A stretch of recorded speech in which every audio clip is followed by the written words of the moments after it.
വയലാർ രാമവർമ്മയുടെ ഒരു കവിത, താടക എന്ന ദ്രാവിഡ രാജകുമാരി.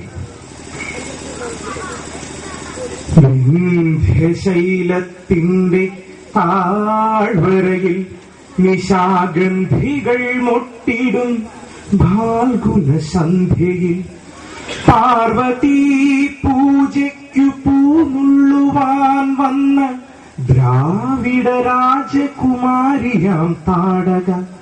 താമരച്ചോലകൾക്കക്കരെ ഭാർഗവരാമൻ തെളിച്ചിട്ട് സഞ്ചാരവീതിയിൽ കണ്ടു ശ്രീരാമനെ ഏതോ തപോധനൻ കൊണ്ടു നടക്കുന്ന കാമസ്വരൂപനെ.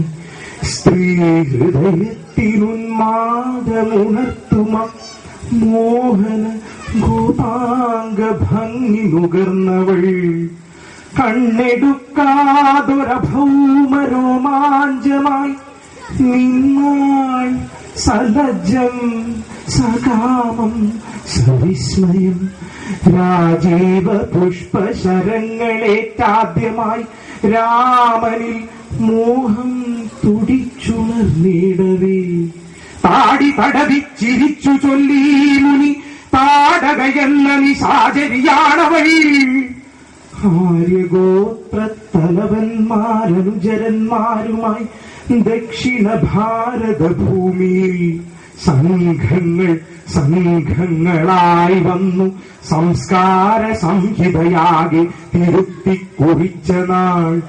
ആദ്യമായ ആര്യവംശാധിപത്യത്തെ ആട്ടിയകറ്റിയ രാജകുമാരിയെ താടകയെ കണ്ടു കോപാരുണങ്ങളാൽ താടി വളർത്തും തപസ്വിതൻ കണ്ണുകൾ.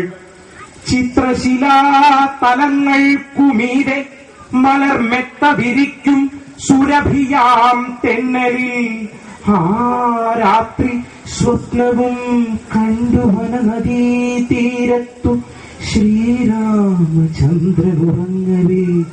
കാട്ടിലൂടൊച്ചയുണ്ടാക്കാതെ അനങ്ങാതെ ഓട്ടുവളകൾ കിലുങ്ങാതെ ഏകയായി ദാശരഥിതൻ നരികത്തനുരാഗ ദാഹപരവശയായി താടക.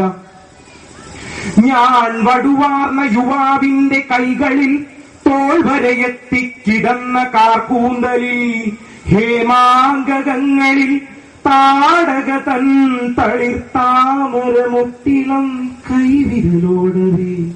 അജ്ഞാതമേതോ മധുരാനുഭൂതിയിൽ അർദ്ധസുപ്താന്തർവികാരമുണരവേ.